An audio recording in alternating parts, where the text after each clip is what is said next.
nuestra invitada. Luisa Loyola, presidenta de IATICSI, Asociación Sin Fines de Lucro. ¿Cómo estás, querida Luisa? Gracias por la invitación. Siento bastante energía, pero ya me siento una prima más con usted. Eres nuestra prima, desde que estás aquí, toda nuestra comunidad de primos te está escuchando. Sí, definitivamente veo que tienen una buena audiencia y la verdad es que es la primera vez que me siento en un programa para tocar este tema, pero de manera un poco enérgica, un poco alegre también, ¿no? Porque normalmente cuando me entrevistan es formal, ¿no? Claro, pero me siento en casa. Es que es un poco, la idea que son las personas que están mirando, nosotros son emprendedores, amas de casa, familias enteras que están atrás del monitorcito y pues nos están viendo porque quieren entender. Y acá el estilo que hablamos es como que estamos en familia.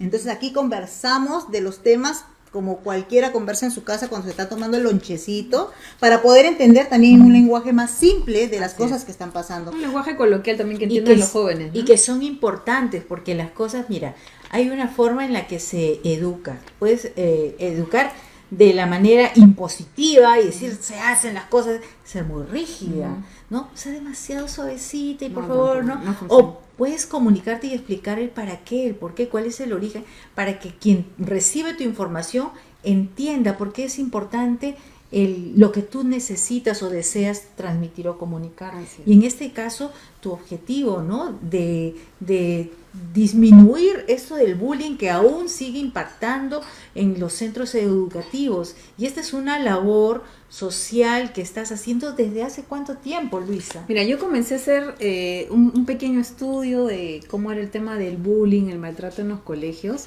desde el 2017-18. Ok. Pero formalmente yo creé la ONG en el 2019. Ok. A puertas empezó la pandemia y nos paralizó pues realmente muchos proyectos. Nosotros hicimos nuestro primer piloto en el 2019 en un colegio en Carmen de la Legua. Fue bastante interesante, una comunidad que yo no conocía, escuchar a los niños, a los adolescentes también, a los padres de familia. Fue una labor bonita, ¿no? Claro, en principio sabemos que los niños, pues en las edades desde chiquitos, pues al final los niños son como que tiranos porque no entienden la magnitud de lo que están diciendo, el daño que están haciendo a los demás compañeritos, porque en casa creo yo que no les hacemos tomar a veces conciencia o dejamos, no es niño, se le va a pasar, no es niño, ya es una etapa, va a crecer y se va a dar cuenta. Y ahí cometemos un error. ¿Sí o no? Ese es parte del error que normalmente como padres, hay veces, como no estamos en casa o somos madres trabajadoras, entonces les dejamos a alguien que los cuide y no los terminan dirigiendo pensando que los niños ya tienen una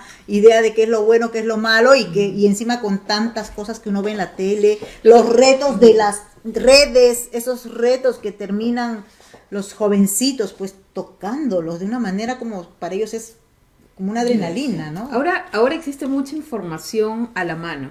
Entonces es bastante difícil pensar que un niño de 8 o 10 años cometa algún tipo de agresividad hacia su compañero sin que sepa lo que esto causa, ¿no? Claro. Ya no... Y además no existe... que para cometer o tener cierta actitud o un accionar con respecto a otra persona o a otro niño, ¿dónde lo vio? Porque no es natural que un niño sea violento, sea agresivo, si es que no ha tenido un refuerzo en algún lugar donde lo haya aprendido. ¿No tú has dicho algo muy cierto. Vayamos por la primera parte. Existe un agresor y un agredido. O una víctima y un victimario, como lo hablamos técnicamente. Normalmente cuando vemos una persona agresiva o un victimario en este caso, ¿no?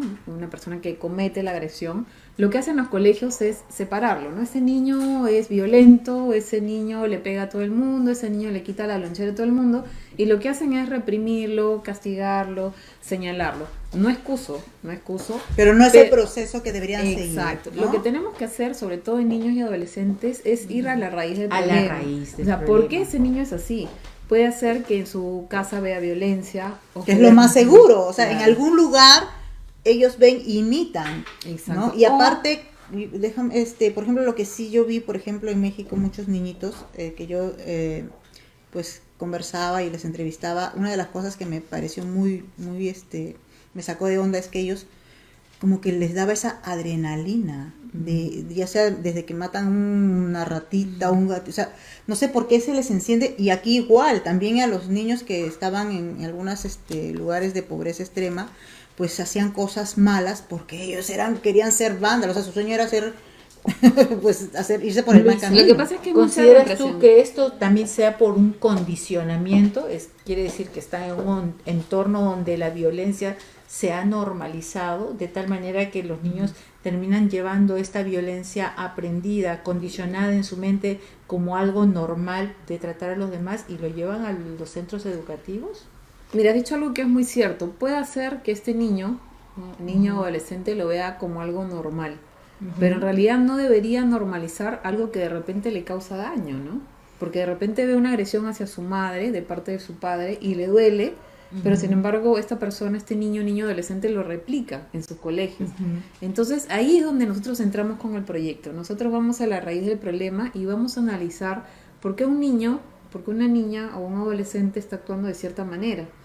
Okay. Y también existe la otra parte, ¿no? Y antes de terminar con la parte del agresor, es determinar por qué lo está haciendo. Claro. De repente este niño es agredido en su casa por alguien X, y lo que queremos hacer es sacarlo de ahí y que sepa que porque él pasa esta situación o ella pasa esta situación, no la tenga que replicar, ¿no? O sea, ustedes cuando empiezan el proceso, por ejemplo, en la escuela, captan a los niños que están haciendo este bullying, Exacto. ¿cuál es el Partes. proceso que haces de ahí? Nosotros inicialmente lo que hacemos es poder ingresar al colegio, damos una charla inductiva tanto a los docentes como a los padres de familia, porque como son menores tienen que autorizarnos.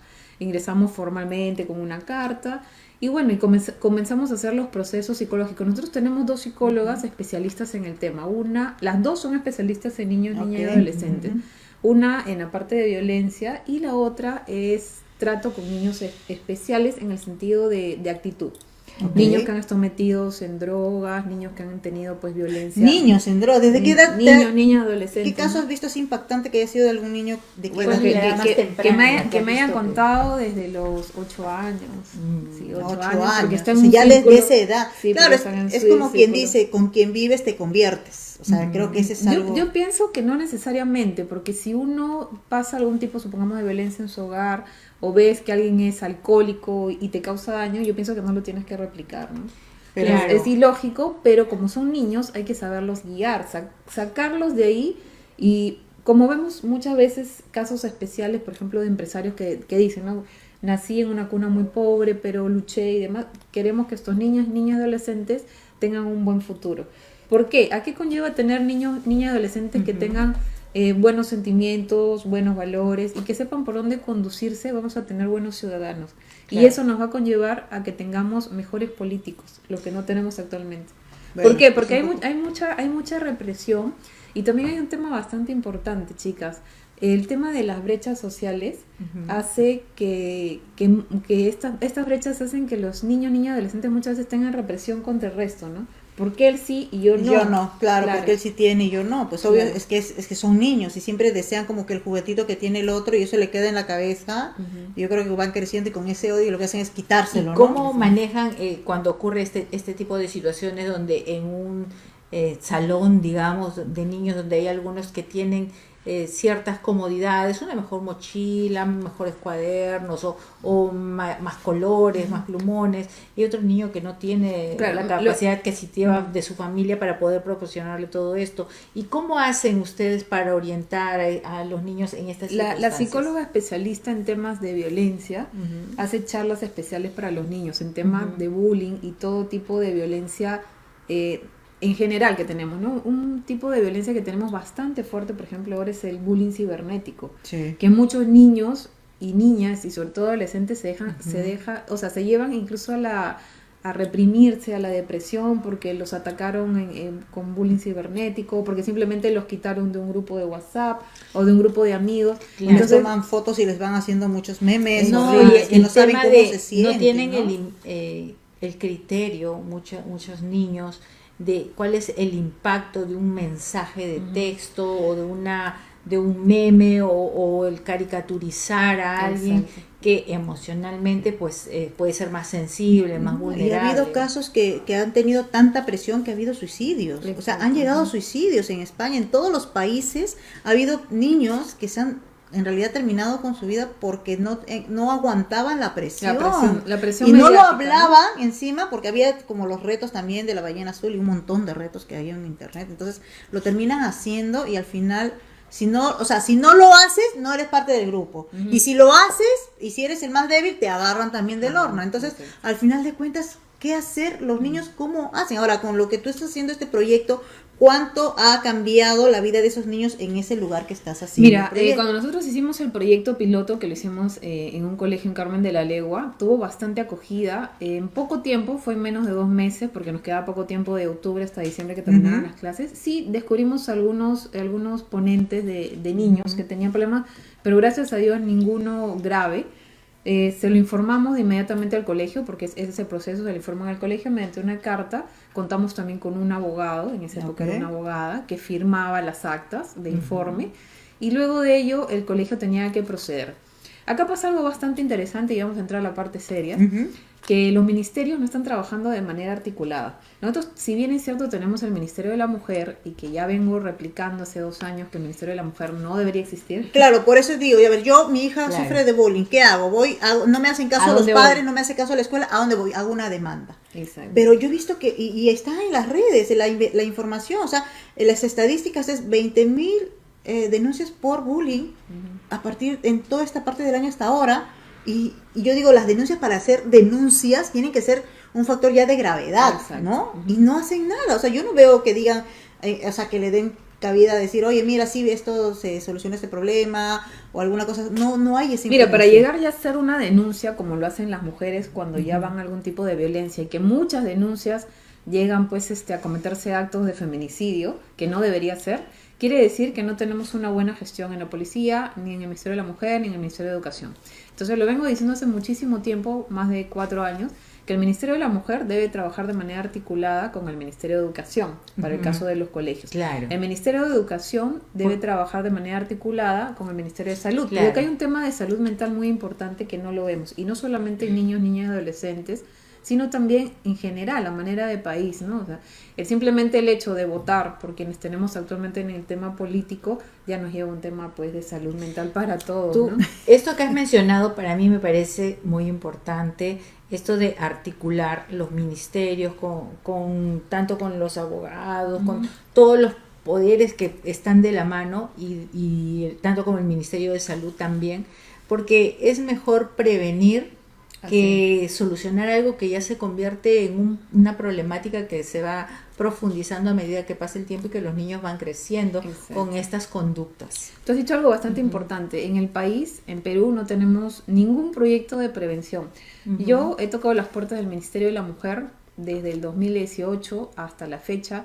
He tocado las puertas del Ministerio de Educación desde el 2018 hasta la fecha. Todos han querido tener el proyecto que les explique, sacar una que otra idea, pero llevarlo a cabo como tal no veo que lo desarrollen. ¿Cuál fue esa piedra que encontraste ahí? O sea, ¿por qué? Burocracia, temor a que viene alguien y sí, tú tienes el proyecto. Y también lo que he visto en los ministerios es que hay mucha mediocridad. Demasiada mediocridad, o sea, la gente va a dedo, no le importa tampoco. Exacto, no le importa. Y o ve qué va a sacar, ¿no? Es que en realidad, mira, a ver, ahorita incluso acá en Perú es eso, pero en México, por ejemplo, también es una alta tasa de bullying, y sí, porque es el 180,000 casos de bullying, o sea, es como 3 millones tanto de el porcentaje, pero el punto está, yo he estado en México y ¿cuál era el sistema? Por ejemplo, si hay una institución de gobierno que lo que hace es, tú haces la denuncia, ¿no? O sea, yo lo he vivido porque he llevado varios casos ahí, y las personas, la niña con la mamá, van en un lugar donde te atienden desde el abogado, el psicólogo, la de recursos, y si ya vas al psiquiatra, te hacen ahí mismo los análisis, o sea, tú entras y encima te dan tu desayuno. Entonces tú entras y te tratan bien, te hacen que el niño pueda tener un proceso de acompañamiento, porque está bien fuerte el tema del bullying allá, y con eso han tratado como de hacer ese seguimiento, y hacen la demanda, siguen una demanda, pero en un mismo lugar. Acá a mí me ha tocado, toco el Ministerio de la Mujer, nadie me atiende, no hay cupo, y encima tienes que esperar un abogado, y encima pasan 800 años y no terminan de atenderte por algo tan simple para poder hacerle seguimiento. Mire, la idiosincrasia de Perú con México, ya que lo mencionas, es muy similar en temas de machismo, violencia, ¿no? Lo sé porque varias veces me han invitado a dar charlas vía Zoom, y es muy parecida a la idiosincrasia. Pero lo que tú has dicho es algo maravilloso. Acá no pasa eso porque, si bien es cierto, tenemos un Ministerio de la Mujer, tenemos un CEN, Centro de Aurora toda la ramificación que tiene el Ministerio de la Mujer, que tienen más de 1000 personas, creo, o 100 personas por área, por sector, y no están capacitadas. Lo que vemos es burocracia, gente no capacitada y gente que realmente no tiene empatía. No sé si ustedes recuerdan el caso de una niña en la selva, no recuerdo exactamente dónde, fue a quejarse, a hacer una denuncia con su mamá, porque había recibido violencia sexual de parte de un familiar. Y el psicólogo, el psiquiatra, que era en este caso que la atendió, él fue quien la violentó y la niña salió embarazada. Wow. Entonces, imagínate, y hay queja tras queja en el Ministerio de la Mujer, entonces no están trabajando. Y yo se los digo también, yo he acompañado a muchas personas, muchas mujeres sobre todo, a hacer denuncias, y muchas denuncias han caído porque, supongamos, y tú debes entender el tema, van a hacer una denuncia por violencia psicológica y les ponen violencia sexual, entonces la denuncia por ende se cae. Claro, o sea, Se lo van cae. por otro lado, Exacto. ¿no? Yo he hecho un reclamo el día 12 de abril, y hasta la fecha no me contestan. Silencio administrativo total, más de 30 días. Wow. Llamo, no me contestan. Ay, y les pero da si lo te digo, mismo. yo tengo un proceso ya 3 años y hasta ahorita el juez ni por Claro. alimentos, ni por... O sea, es en verdad, es muy terrible Es denigrante, la es situación, porque al denigrante. final por eso uno dice, a veces hace justicia con las propias manos, cosa que no debes, para eso hay un judicial, para eso poder están judicial, establecidas el las cual uno leyes. quiere creer, uno quiere en verdad decir, no, yo confío aquí en mi Entonces, país. Luisa, dime, ¿cuáles son los caminos que está transitando Iyatixi para seguir avanzando con tu proyecto, y cuál es la invitación a nuestro público el día de hoy? Ya, inicialmente indicar que en el país tenemos que dejar la burocracia. El Ministerio de la Mujer como tal debería ser Ministerio de la Familia, porque la mujer es parte de una sociedad, la mujer no vive sola, la mujer vive en sociedad, en familia, ya sea con el papá, la mamá, un amigo, una amiga, hermanos, primas, Sí. como ustedes, es una familia. Entonces debería llamarse el Ministerio de la Familia. Si bien es cierto, también dentro del Ministerio de la Mujer tenemos una división que es para el adulto mayor, también deberíamos darle fuerza. Yo tengo un proyecto para el adulto mayor también. El camino que está siguiendo Iyatixi realmente ha sido duro, arduo, porque nos han cerrado muchas puertas, pero nosotros vamos a seguir adelante. ¿Por qué? Porque somos una asociación formal, nosotros no lucramos, nosotros no vivimos de la asociación, por el contrario. Agradezco a muchos ex jefes, ex jefas que siempre colaboran conmigo, porque cada diciembre nosotros colaboramos con colegios de niños especiales para poderles llevar una chocolatada o lo que nos venga en mano con mucho cariño. Y lo que queremos hacer es de que las empresas que nos puedan apoyar, o en este caso programas como el de ustedes, y les agradezco bastante, para poder seguir con este proyecto dentro de las instituciones, dentro de los colegios. Si algún alcalde nos está escuchando, podemos nosotros hacer un convenio para entrar en su distrito progresivamente, porque lo que nosotros queremos es ingresar con un colegio, 2 colegios, y luego hacerlo de manera masiva a nivel nacional. Claro, y al ingresar en los colegios lo que quieren hacer es esta labor también preventiva, ¿verdad? Nosotros lo que hacemos, exacto, el proyecto es Educativa y preventiva. Sí, el proyecto se llama Prevención y Atención Oportuna para todo tipo, para erradicar todo tipo de violencia desde la edad escolar. Este proyecto está registrado en Indecopi por ser único, es un proyecto que yo he creado. ¿Qué y está significa bajo la- Iyatixi? Iyatixi significa luz eterna, está en quechua. Ah, está Qué lindo. lindo. Sí, lo creó, en realidad yo no fui la creadora del nombre, fue una amiga, Roxana, que es obstetra y es parte también de la ONG, a quien le agradezco siempre su apoyo. Claro, entonces ustedes lo que necesitan, obvio, que es apoyo para que de muchas instituciones, porque si hay más especialistas van a poder también ir a diferentes lugares, Así es. y así es como que un circulito, ¿no? Que va dando vueltas para Para poder que esto cumplir vaya con la sumando, misión. porque la labor que está haciendo Iyatixi, tengo entendido que es una labor a contracorriente, pero que sigue avanzando, Así es, sí. aún con todas estas dificultades, contratiempos, no han perdido la fe y la confianza en seguir creciendo. Un último mensaje, esta invitación que quieres A los hacerle papás, a los sí. empresarios también, para que puedan apoyar a Iyatixi. Bueno, Para yo quiero despedir. inicialmente agradecerles a ustedes, me he sentido súper cómoda en su programa, muchísimas gracias. Y la invitación que tengo es que todos necesitamos salud mental, y para tener salud mental, mejores ciudadanos, mejores estudiantes, que no existan niños maltratados, es hacer un trabajo de prevención que no lo viene haciendo el gobierno. Si no, lo podemos hacer a través de la asociación IATICSI. Tienen los contactos, Facebook, redes Ahí sociales, están líneas apareciendo abajo. pantallas, Y ajá. nosotros estamos aptos a conversar, inclusive hasta con los alcaldes, porque muchos de ellos nos invitaron para ver el proyecto, pero también se lo querían quedar. Entonces, estamos aptos a poder conversar con ellos y poder hacer algún tipo de convenio para su sociedad, que es muy importante. No, está muy lindo el proyecto, en verdad felicidades, Gracias. es una ardua labor y pues no, aquí están las puertas abiertas para poder apoyar en todo lo que es difusión, ¿no? Y si pues tocamos puertas también podemos hacerlo. Muchas ¿no? gracias, Gracias. Luisa. Ha sido un Muchas placer gracias, tenerte con Luisa, nosotros. y gracias que a usted. sigan los éxitos avanzando por una mejor sociedad, una mejor salud mental y empezando con la educación desde los centros escolares.